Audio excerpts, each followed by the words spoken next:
At the gates of Arlington, they stopped him cold. "No clearance, sir." The guard barked, tablet glowing with a list that didn't have his name. Jack Harlan, in his Tomb Guard blues, stood like a statue, eyes locked on the flag-draped casket in the distance. To the MPs, he was just a guy in a costume, some washed-up vet chasing old glory.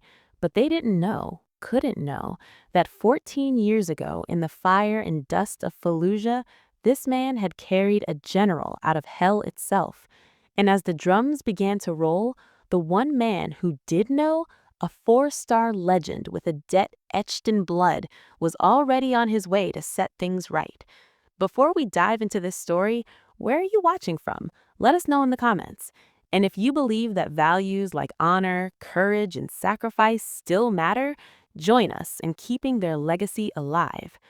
The alarm buzzed at 4:30 a.m., sharp as a rifle crack, pulling Jack Harlan out of a dream that still smelled like dessert dust and diesel. He swung his legs over the side of the bed in his cramped apartment above the auto shop in Fairfax, Virginia. The kind of place where the walls were thin enough to hear the neighbor's TV murmuring through the night. 48 years old, built like a retired linebacker who'd traded tackles for torque wrenches, Jack rubbed the stubble on his jaw and stared at the faded photo on the nightstand.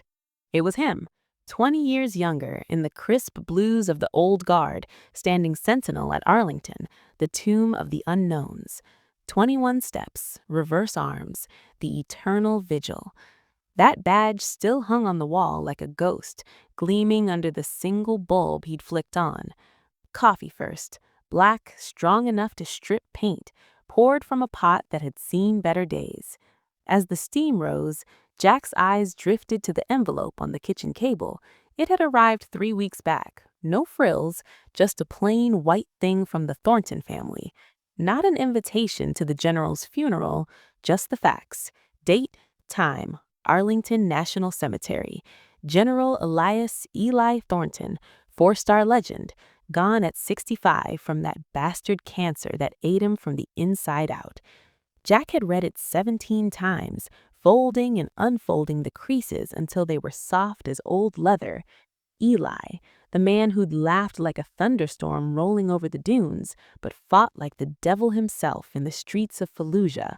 A debt from 14 years ago hung in that letter like smoke you couldn't shake.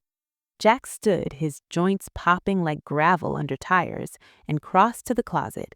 The garment bag rustled as he unzipped it, revealing the dress blues he'd kept pristine, mothballed and waiting. No parades for him anymore, no tourists snapping pics at the tomb, just a grease monkey fixing F-150s and Civics for folks who never asked about the scars on his knuckles. But today was about settling something that had been gnawing at him since Iraq. He slipped into the tunic, the wool hugging his frame like an old friend. Brass buttons caught the light, polished to a mirror shine that could blind a man. The trousers hung straight as a plumb line, creases sharp enough to cut paper. He knotted the tie with hands that still remembered how to cradle a rifle, then laced up the boots, black leather buffed until you could see your sins reflected back.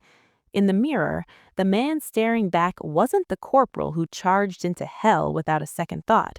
Gray threaded his temples, lines etched deep around eyes the color of Virginia's sky after a storm. But the bearing was there, ramrod straight shoulders, squared like he was still pacing those marble steps at the tomb. "Ain't no one gonna notice a gearhead in these threads," he muttered to his reflection, a half smile tugging at his lip. "Yeah, right." He grabbed his cover, the stiff campaign hat, and headed out, locking the door behind him with a click that echoed too loud in the pre-dawn quiet.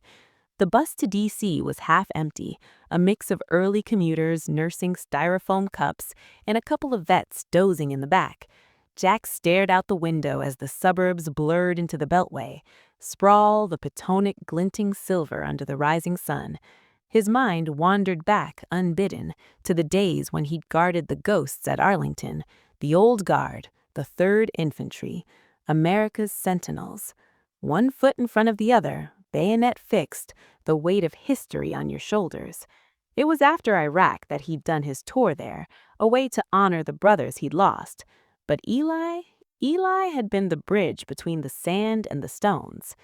By 9:15, he was at the cemetery gates, the air crisp with that fall bite that turned leaves to gold and red. Arlington stretched out like a quilt of sacrifice, row on row of white markers standing at attention. The funeral was set at the amphitheater section, full military honors for a 4-star, the Army band, a caisson drawn by horses, rifles cracking 21 times. Jack walked the final stretch on foot, his boots thudding soft on the path, the hat tucked under his arm.